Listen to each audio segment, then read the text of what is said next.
Today, the Gold Coast canals provide over 440 kilometres of both residential and community access out onto the water. And while nowadays this city actually has more canals than both Venice and Amsterdam combined, the motivation for these waterways was actually thanks to Uncle Sam. During the 1950s and 60s, when the area surrounding the Gold Coast was being forged, property developers keen to maximise space knew the opportunity to live close to the water needn't be restricted to just the surf side.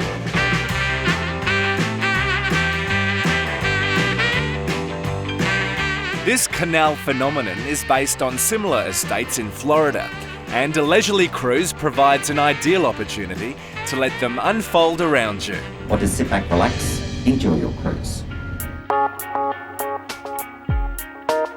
So Barry, I guess the Gold Coast is famous the world over for its water on the front, the beachside waterway, but there's plenty going on behind the scenes as well, isn't there? Absolutely, there's a massive canal system behind the Gold Coast, and a lot of people don't get to know about the Gold Coast, the canal system. They think it's more the beach side, but once they actually get onto the canal, it gives them a different perspective of surface paradise altogether. Searching places to find a piece of something to call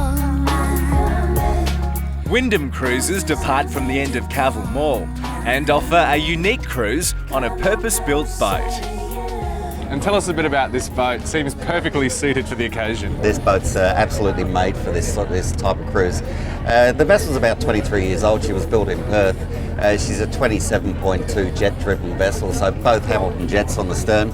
We've got a very shallow draft, so in the canal system where it's silting up pretty badly at the moment, we managed to get over all those shallow spots, and so we're very well designed to do this sort of a cruise. We can cater up to 200 people on this vessel, so... It's a pretty cool looking vessel. It looks very Miami Vice amongst all these buildings, doesn't it? Absolutely, absolutely. She's going to make a great houseboat one day when she retires.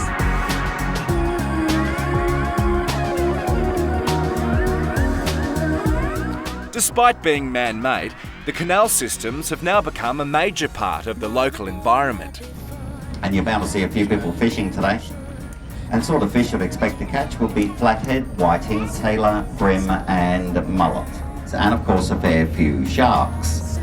In fact 600 of them according to the Gold Coast City Council.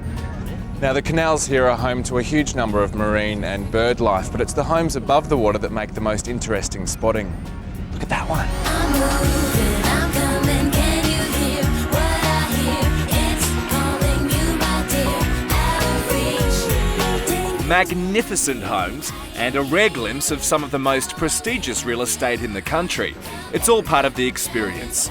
Either from the top sun deck or down in the air-conditioned cabin, there's plenty of scope to look around.